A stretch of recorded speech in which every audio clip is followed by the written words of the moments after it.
بزاف منكم سقساوني على الكسكس كيفاش نشمخوه وكيفاش نطيبوه. هنا عندي كسكس اللي يكون هذا المتوسط، نحطوا له كيما هنا في الكيلو نحطوا له لتر و200 غرام تاع الماء يكون سخون يغلي مره، وما نزيدولوش كامل الماء. هنا قبل ما نحطوا له الماء نحطوا له هنايا الزيت، كميه من الزيت هذه مالفه نديرها ومالفه ساعات ما نديرلوش وما يصرالو والو.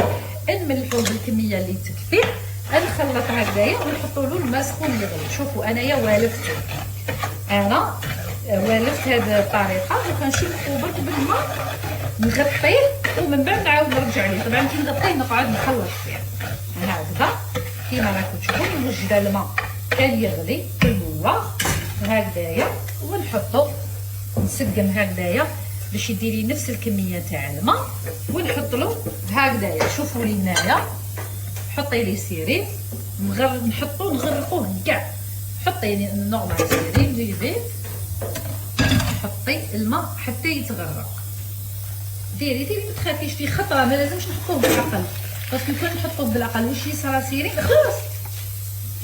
حتى لو كان نحطوه اكثر من هكذا واش يصرى له سيرين رايح يولي لنا عجينه، راح يدي بزاف الماء ويتعجن لنا. هذه هي الطريقه كيفاش نطيبوا الطعام بلا ما نديروا له كميه كبيره تاع الماء. هكذا رايح يطيب لنا.